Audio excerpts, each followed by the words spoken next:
Hey there, extraordinary treasures. Congratulations, you made it through the hiring and employee paperwork process. Now what? Now it's all a matter of timing. But once you get into the rhythm of it, it will require very little of your focus and attention. First of all, your new employee needs time cards so they can keep track of the hours they're working. And there's a time card template provided on the employee resource page of the locally funded section of the Georgia-Cumberland Conference website. This is what it looks like. This can be printed and the employee can fill it out by hand. You can supply them with a stack or they can print their own. This is one that has been filled out using the Fillable time card. If the employee is familiar with Excel and wishes to download it from the website and use it, they can. Once the employee gives you their time card, check that the first day is correctly dated, since that will be the only way to keep their timesheets in order. It should be dated the first day of the pay period that is being reported. Make sure they've signed and dated their timesheet before giving it to you. Encourage your employee to be accurate, but to work and record their time in no less than 10-minute increments, and preferably 15. It's hard to calculate the hours if they say time in was 3:02 p.m. and time out was 4:14 p.m. Or worse yet, 3 minutes here and then 36 minutes there later in the day. When I was a treasurer for a community service center, we had 8 to 10 employees, so I had a lot of calculating to do. Some employees figured their own hours, but I still had to double check their work because they sometimes made errors. I preferred it when they just entered their times and just let me take care of the calculations. Speaking of calculations, if your employee uses less than 15-minute increments, make sure you understand the difference between minutes and decimals when recording hours worked. 1 hour and 40 minutes does not equal 1.4 hours. And when you report the payroll hours, it will need to be in decimals. There are conversion tables you can use if you need them. Google conversion from minutes to payroll decimal hours to find a chart to use. I used this one from payrollmgt.com. Sometime between the end of the pay period and the date you have to report the hours, the employee will need to give their time card to you. It shouldn't be your job to track them down every pay period. Between the two of you, figure out a system that works and then be consistent with it.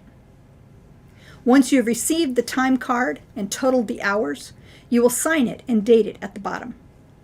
Then you can report those hours to the conference using the personal login that will be provided to you. The link to the reporting site is on the Employee Resources page on the website. You can log in and report hours 24/7, which is helpful. If you have questions about how to calculate the payroll hours or how to report them, contact Jennifer Haldeman, whose contact info is on the website and on your screen. Once you've reported the hours, file the time card in date order in a folder that you create for that employee. If you have more than one employee, create a folder for each. These folders can be kept in your file box throughout the year and then moved to your church's long-term storage location at the end of the year.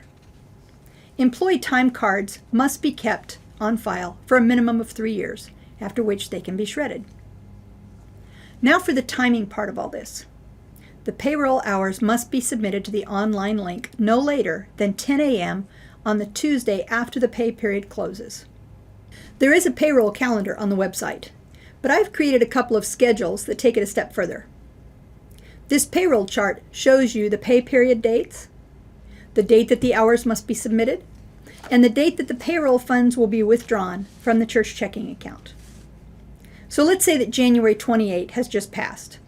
I find that pay period, and then I can see at a glance that I need to submit my hours on February 1, which is Monday. The final deadline is the 2nd at 10 a.m. But if I miss that deadline, my employees will not get paid on time for that pay period. So it's best to aim for the submit hours date. Or this is a printable calendar that you can use instead of the chart with the due date for reporting local payroll hours in blue on every other Monday and withdrawal dates in green every other Friday. This calendar combines reminders for local payroll, Adventist giving, and Sabbath loose offering codes and can be downloaded from the auditing page of the Georgia-Cumberland Conference website where you found these videos. Once you get in the habit, it will be easy. and keeping this calendar handy will help. Entering the withdrawals into Joule is easy as well, once you know the secrets.